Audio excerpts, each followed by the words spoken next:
Government of California, on behalf of independent Chevron gas stations and standard stations throughout the West, invites you to Let George Do It. Another adventure of George Valentine. Personal notice. Danger is my stock and trade. If you need confidential help with anything you can't tackle alone, you've got a job for me, George Valentine. Write full details.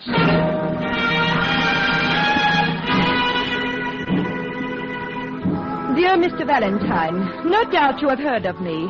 My name is on circus billboards all over the city.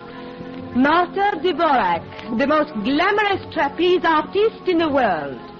My wealth requires nerves of steel, but instead I'm shaking like a jellyfish. I've great fear.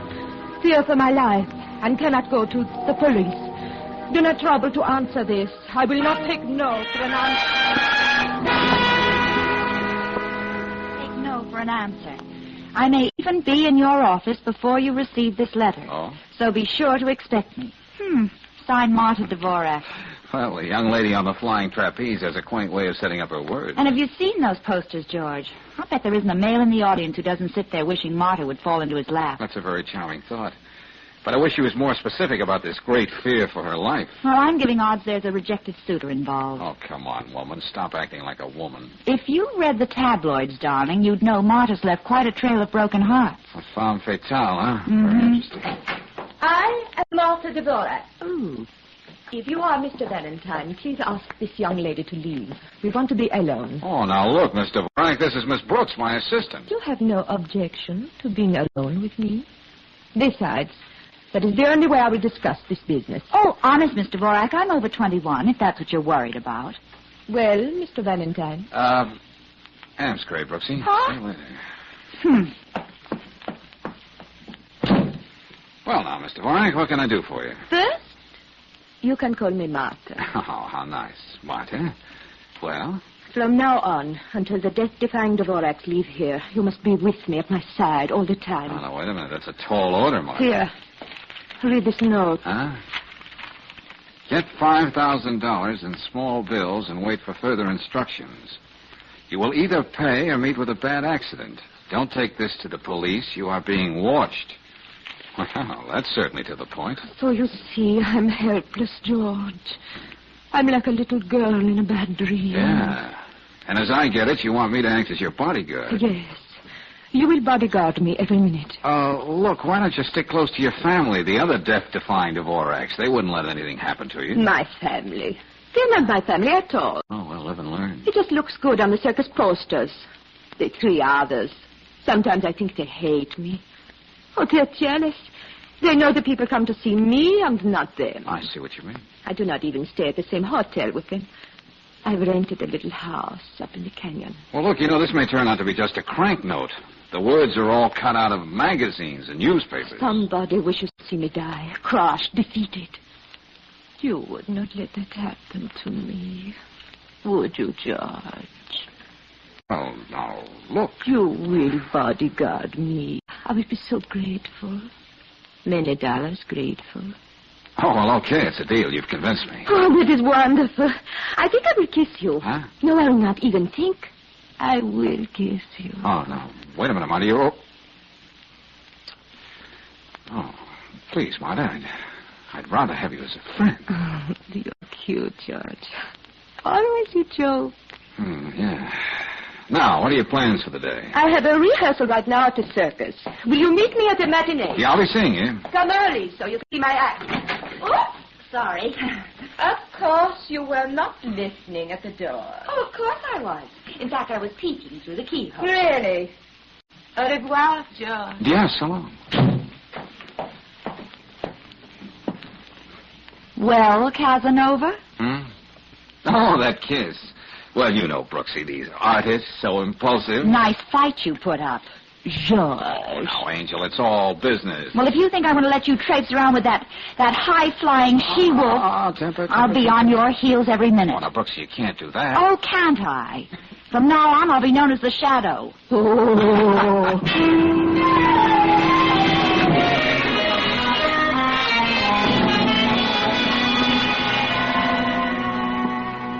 Well, Miss Brooks, after you phoned, I made a full check on the Devorak dame. I want to find out, Lieutenant Riley. Your little hunch was right. She's playing your boyfriend for a patsy in a little game known as space grabbing. Publicity. I see. She's either pulled or tried to pull this threatening note gag in every city where the circus stopped. She was driving the police nuts till they got wise to her. Yeah. But if I know George, it won't make any difference to him. He's as stubborn as a tray of ice cubes. He keeps saying, but suppose this note is on the level. Well, cheer up. Nobody's going to take away Valentine's Dick Tracy button just for looking for a boogeyman who isn't there. Yes, but, Lieutenant, he's no more than a hired man with nothing to do. Nothing but hang around that international pin-up girl and stare at that man-wanted sign in her eyes. Oh, Lieutenant Riley.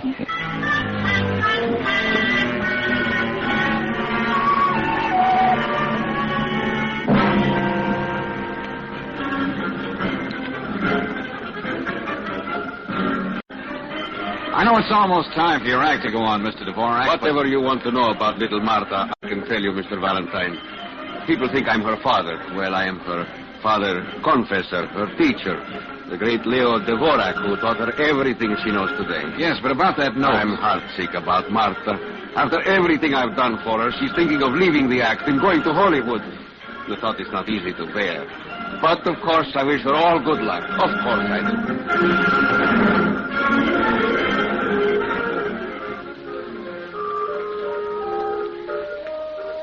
I don't know anything about that note, Mr. Valentine. But I'll tell you something. Well? Everything is Martha. But do they never know there's a girl named Risa in Act 2? Did I go up there every performance? Yes, I'm sure you'll have a very important place in the act, Risa, but... Yes. I help the others build suspense for her big moment. So people will think of nothing else but what would happen to that beautiful body if she fell. Oh, don't talk to me about Martha. Risa, you were going to tell me something. Yes, Mr. Valentine. I hate her.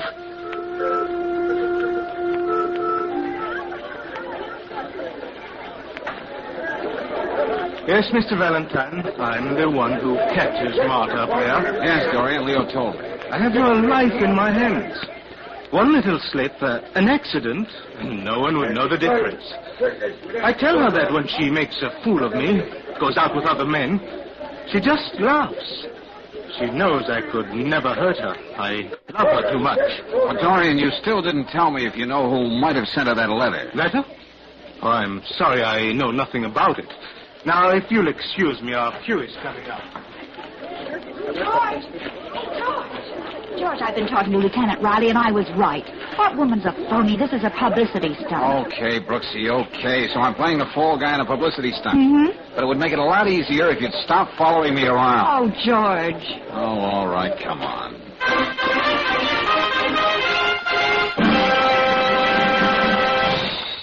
Ladies and gentlemen, your attention, please, for the thrilling highlight of the afternoon. That sensational European act. A breathless duel with the law of gravity. And there they are, ladies and gentlemen, 200 feet above your very head. The one and only death-defying Devorak.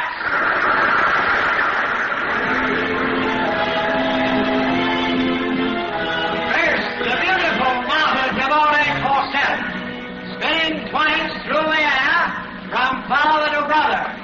And ladies and gentlemen, with no net between her and death.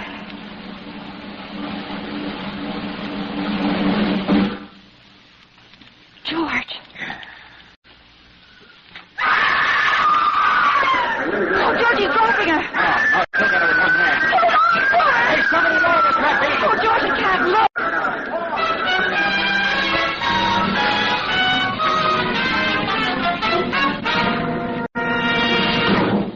I was on the trapeze above her. I saw when Dorian reached out to catch her, she deliberately slipped one hand out of it. You don't know what you're saying. Crazy. Risa is right, of course. Martha. That is what I did, exactly. Just one hand, Martha. I might have dropped you. No, darling. You would have let your arm come off before you let me fall. When will you learn to think of the act? All those thousands of people will never stop talking about what they think nearly happened to me. And tomorrow, the newspapers, they will be beautiful. Shall we go, George? Alley up, Miss Devorak. All I can get is a nervous breakdown.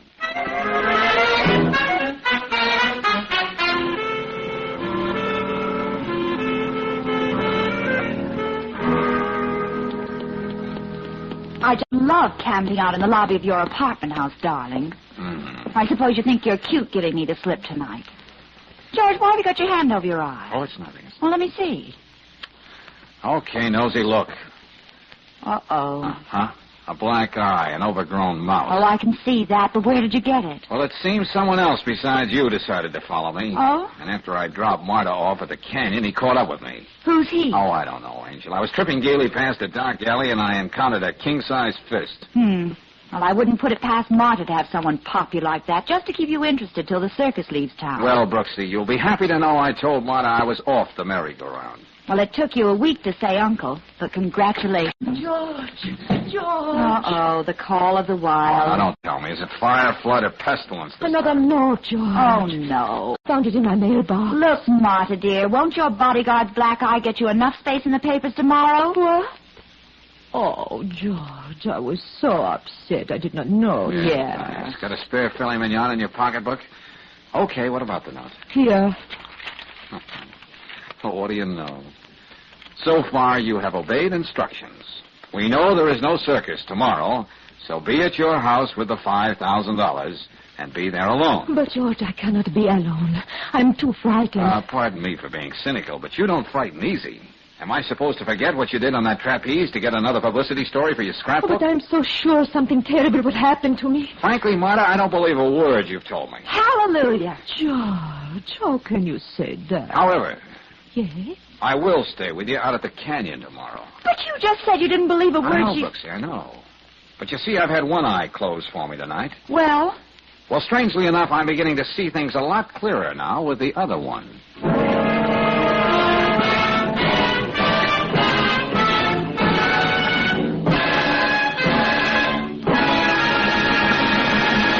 We'll return to tonight's adventure of George Valentine in just a moment. Meanwhile, a word about summer car care. If you sometimes find summertime motoring plenty warm, how about your car's engine? Upper cylinder walls, for example, take a terrific beating. Temperatures in there get hotter than a blowtorch. Ordinary motor oils would run away from hot spots, leave upper cylinder walls bare and exposed to wear. But RPM motor oil is tailor-made to guard vital parts. Special compounds in premium quality RPM keep a cooling coat of oil clinging on every inch of your engine, every second. Make RPM stick to the job. RPM also keeps a protective film of oil on parts even when your engine's idle. The oil is on working parts before you touch the starter. There's no waiting for oil to pump up, no damaging startup wear. So to keep your engine safe at all times, get compounded RPM motor oil at independent Chevron gas stations or standard stations where they say and mean, we'll take better care of your car.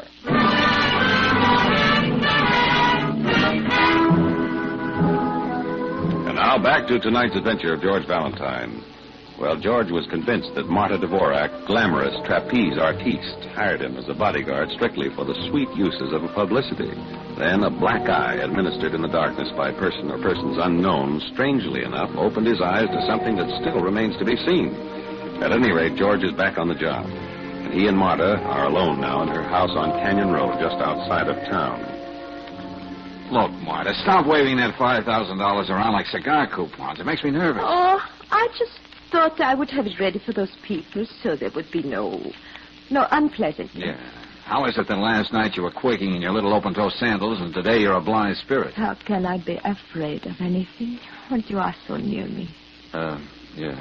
But not half so near enough. Now, if we were like this, I could laugh in the face of anyone who came in that door. Anyone. Oh, hello, everybody. Now, isn't this just too cozy? So, you, Miss Brooks. Uh-huh. How dare you? Don't laugh so hard, Martha. Doesn't anyone have a kind word for a poor police lieutenant on his day off? Oh, I thought you always went fishing, Lieutenant Riley. Well, Miss Brooks here persuaded me it would be better sport to get a load of Operation Phony. Miss Brooks, this is your idea of humor. Oh, I know you didn't expect... Idea of humor. Oh, I know you didn't expect visitors, so I brought along the loveliest picnic basket. Liverwurst, knockwurst, piccalilli. Oh, Martha, you have made me so happy. Leo. Who's A this? visitor. I cannot tell you how I felt when you invited me here for today. What? I invited you. I never did. But that is very strange. A young lady called the hotel and left a message. What young lady? Who could have done a thing like... Oh? Oh, we may as well know each other. Mr. Devorak, this is Lieutenant Riley. How do you do? Howdy. Yes, very happy, Martha. We have not been very close together lately. Oh, please, Leo. I wonder if I brought enough piccalilli for everybody. Piccalilli? What is this Piccalilli, young lady? Why don't you come out and let me show you, Leo? I have to put these things in the refrigerator anyway. Now, this is wonderful. Well, I'm always crazy for a quiet day in the country. Oh, I could kill somebody. And I think I know who. Me too. Well, Martha, here I am. Dorian, not you too? And Risa? Yes, I met Teresa getting out of a cab when I drove up. And I got her message inviting me to spend the day here. I decided No, to I come. will kill Just to somebody. see what it is you're up to now. But his people, Martha, we were going to be alone. On the phone, that's what the young lady said. Oh, now, there's a young lady who gets around. Are you again making a fool of me, Martha? Please, Dorian, not one of your feelings. Ah, this fresh country air. Congenial company. Yes, Valentine, I think this is going to be a day to remember.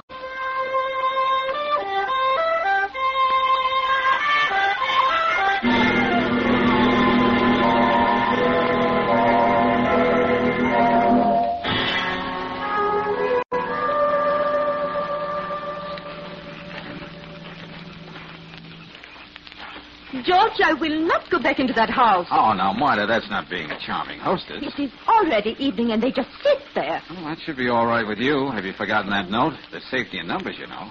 Now, come on, let's get inside. All right. Hey, hold it. Didn't you take in your mail today? Of course. What? Here's a letter in the mailbox. I'm in no mood for letters. Huh? Yes?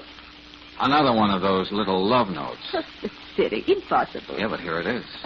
But I told you, it is impossible. It cannot be. I didn't... You didn't what? Never mind. Let me have it. Huh? What does it say? It says you did not live up to the bargain. You invited a house full of people. You know what to expect now. George. Oh, look, you don't have to put on that act for my benefit, Martha. We're all troopers now. But I tell you, this is real. You've been writing these notes to yourself, haven't you? I know I will not make you believe me. But I've got to get away from here. I'm afraid. Wait a minute, Martha. Afraid of everybody. Hey, don't be a fool. I've got to get away from here. Okay, if you want to see who can run faster. But this is your last temperamental fling with me.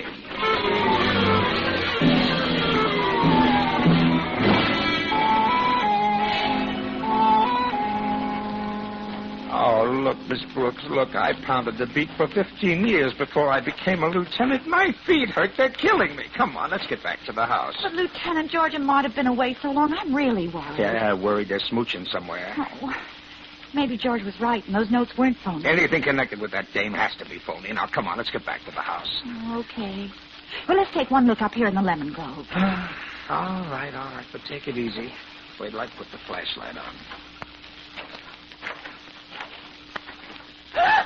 Lieutenant, What? look, over there. Valentine. George. Wait till I have a look at him. Hello, everybody. Oh, George. I was just thinking of getting up anyway. What happened? I was with Martha, trying to talk some sense into her. Yeah? Suddenly, somebody staged an atomic test right in back of me. That's all I know. Hey, where is Martha, anyway? Here's your answer. She's right here. How is she? I'll tell you in a minute. George, look, that money scattered all over her. Well, Lieutenant? She's dead. Strangled to death.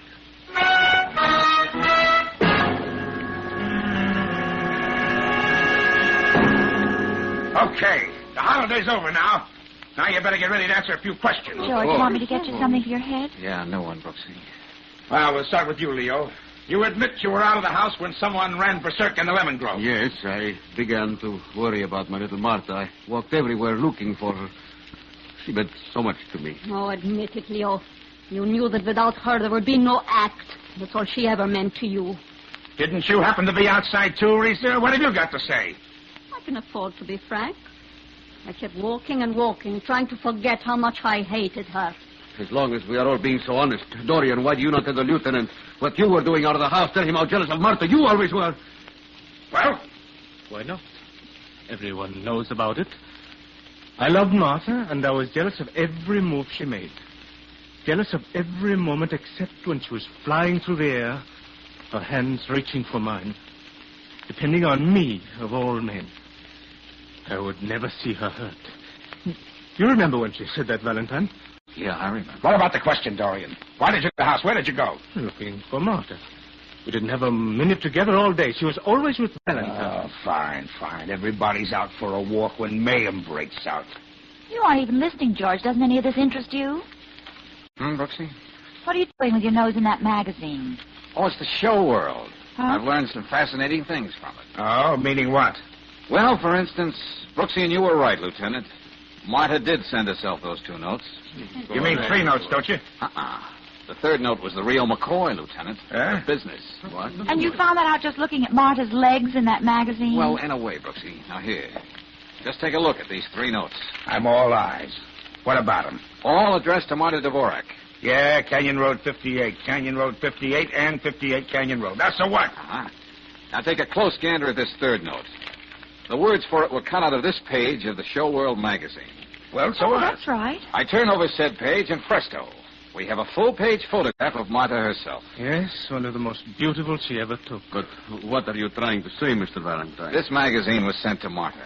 Knowing her as well as we all do, I doubt that we can imagine her cutting up a picture of herself. Not in a million years. That is right. She kept scrapbooks of the smallest items about herself. She lived on publicity. All right, So you so see, what? that's why she was so terrified when she received that 3rd note. It was one she didn't send to herself. Any ideas who did? Ideas? The way I feel? No, Lieutenant. It's all yours from here on in.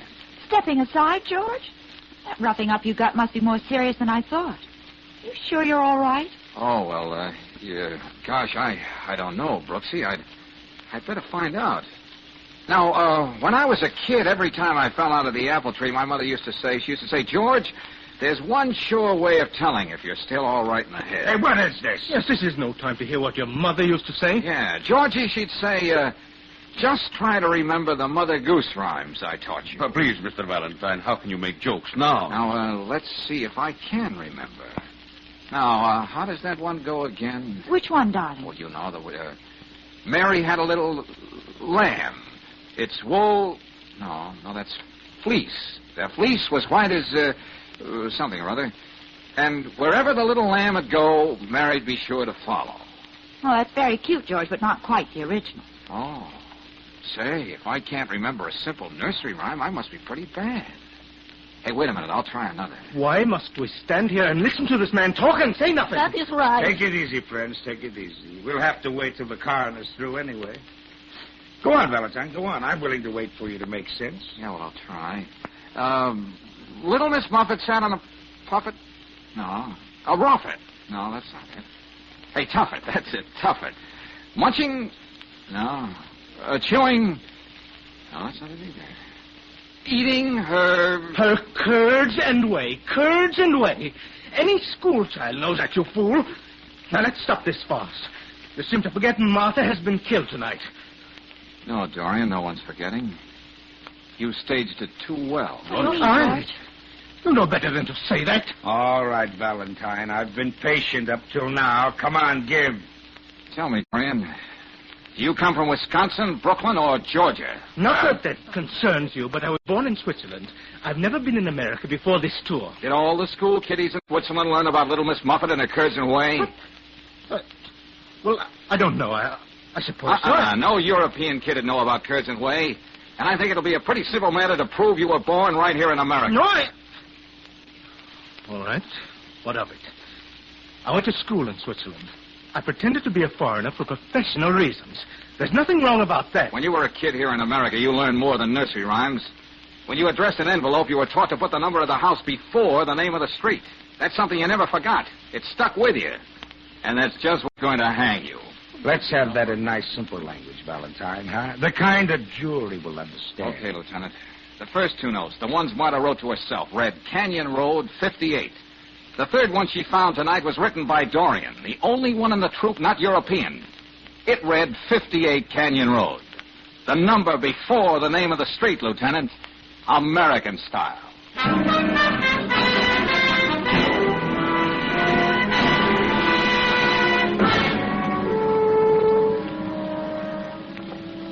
You know, Valentine, in my job, I see a lot of human nature, but this Dorian guy is a breed all his own. No, it was Marta I couldn't understand. Now I feel sorry for her. I think I know what you mean about Dorian, Lieutenant. He had every chance to kill her when he was up there on the trapeze and get away with it. Instead, he writes that letter and makes a super production out of it. Jealousy. Had it bad, Lieutenant. Bad enough to sock me in the eye for no other reason but that I was spending so much time with her. Well, how could anyone be jealous of a little thing like that? After all, it was just your job. Now, the truth is, Lieutenant, a simple accident wasn't good enough for Dorian. Marta had to know she was dying and that he was killing her. That's the only way it would satisfy his bruised and battered ego. As good an explanation as any. You know, it's strange. Marta dreamt of having a story about herself in every newspaper in the country. She certainly tried hard enough. Yeah, Brooksy. And when she finally made it, it was only to let the world know that she'd never be heard of again.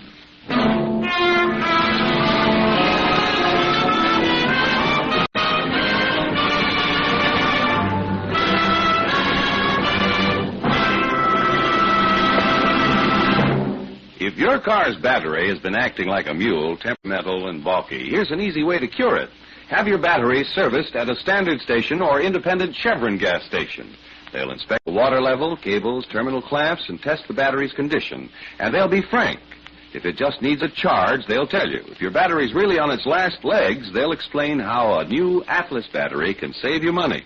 Every Atlas battery has its certified power capacity stamped on the case where you can read it.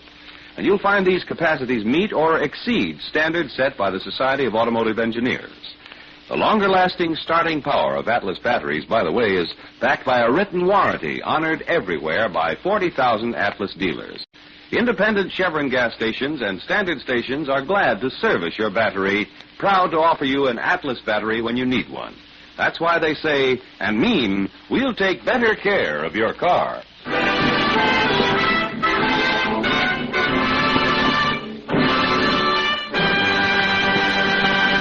Next week, when you tune our way for another adventure of George Valentine, you'll hear... I got here as soon as I could, Brooksy. Edward's still in the club there? Yes, George, and getting very fidgety. All right. Are you sure about that check he's carrying? Of course. I saw the signature, Agnes Ebersole. Oh, good. Now go back inside and stick right with friend Daniel. But, well, what are you going to do, George? Oh, that's the surprise, Angel. But hold your hat. Because in just about 5 minutes, I'm going to start the biggest commotion that nightclub has seen in years.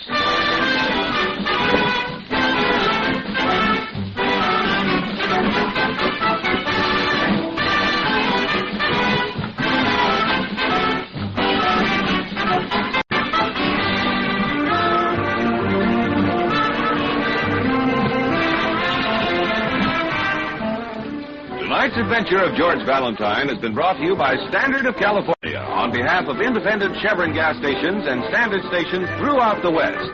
Let George Do It stars Robert Bailey as George with Frances Robinson as Claire. Wally Mayer appears as Lieutenant Riley. Tonight's story was written by David Victor and Herbert Little Jr. and directed by Don Clark.